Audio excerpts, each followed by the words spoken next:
Hi, this is Dr. Gregory Sadler. I'm a professor of philosophy and the president and founder of an educational consulting company called Reason.io, where we put philosophy into practice. I've studied and taught philosophy for over 20 years, and I find that many people run into difficulties reading classic philosophical texts. Sometimes it's the way things are said or how the text is structured. But the concepts themselves are not always that complicated, and that's where I come in. To help students and lifelong learners, I've been producing longer lecture videos and posting them to YouTube. Many viewers say they find them useful. What you're currently watching is part of a new series of shorter videos, each of them focused on one core concept from an important philosophical text. I hope you find it useful as well. Norman Bowie, in his essay, A Kantian Approach to Business Ethics, applies the third formulation of Kant's categorical imperative to business organizations. And just as a little reminder for those who aren't all that up on their Kant, how does the third formulation go? So act as if you were a member of an ideal kingdom of ends in which you were both subject and sovereign at the same time. And there's other formulations of it as well found in his work. It's a little bit more complex than the first two formulations. But what are some of the key ideas here?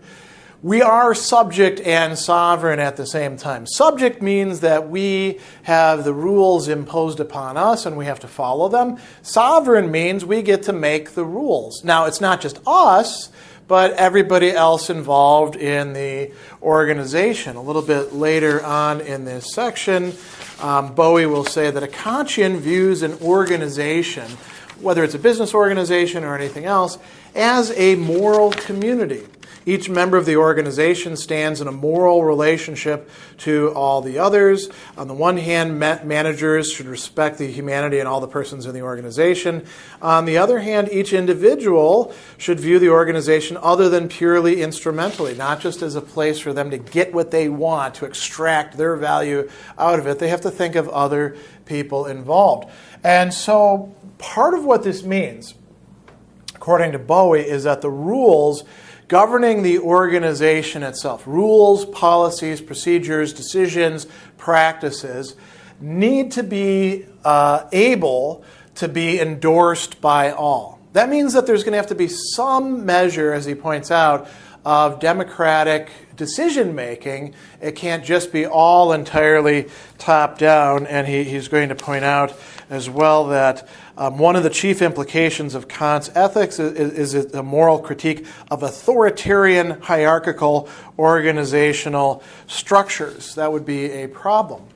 Now, he says that we have to consider the interests of all affected stakeholders, and that's going to be one of the very first of his principles, so let's talk about that. He says, the business firm should consider interests of all affected stakeholders in any decision it makes. Now, why does he say that? This is a straightforward requirement for any moral theory that takes respect for persons seriously. This would also be something that a utilitarian could get behind, or a virtue ethicist could get behind as well.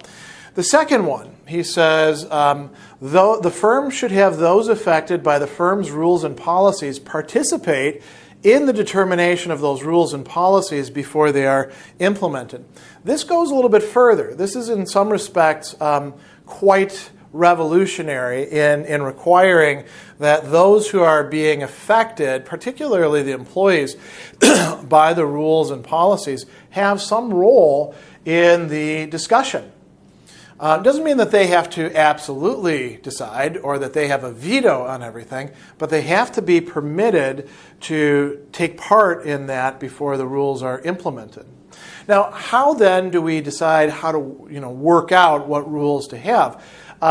The third and fourth principle really figure into that. So he says that it should not be the case that for all decisions, the interests of one stakeholder automatically take priority. This could be tempting if we say upper management or the owners are the stakeholder for whom everything ultimately, they're the last resort, you could say.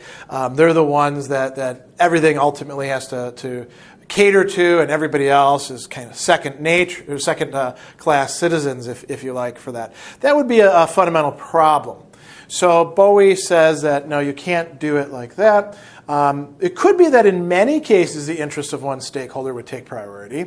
It could be that we take the automatic out of that, and there's some sort of deliberative process where, say, the workers would say, well, this person did put up all the money and they do have all the contacts, so maybe it is okay that we give them priority. But there cannot be an automatic assumption that that will be the case.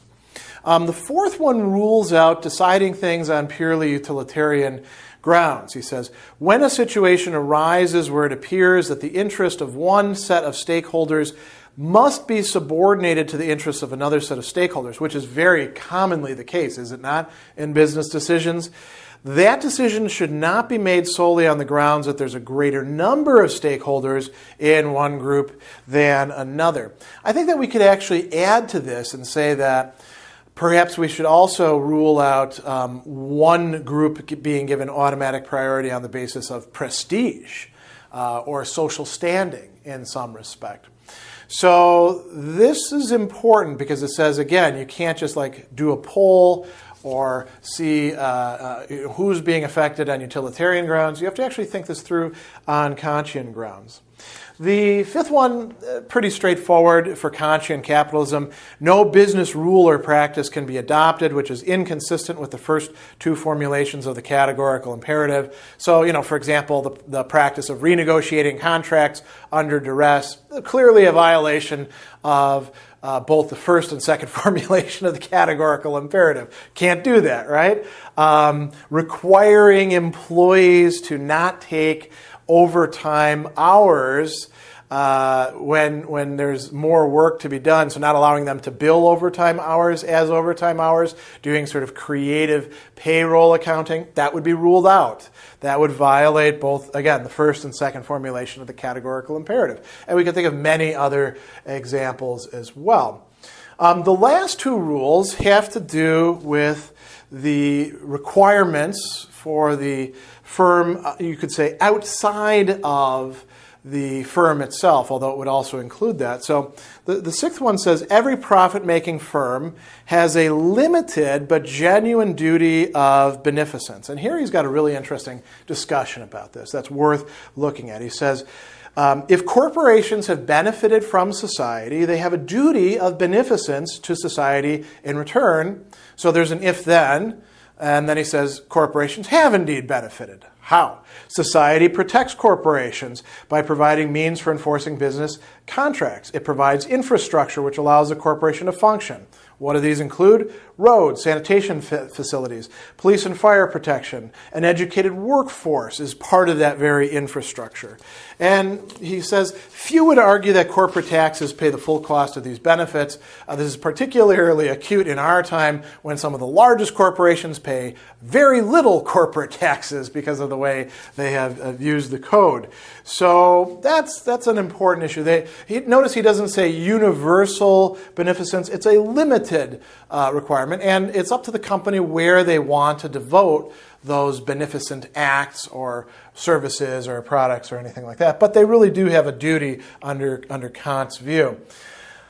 Then the seventh one, he says, this is a procedural principle, and he says, every business firm must establish procedures to ensure that relations among stakeholders are governed by rules of justice. Now notice, he's not just saying every firm must run its internal discussions or its external engagements in such a way as they meet the requirements of rules of justice. It goes a little bit further than that.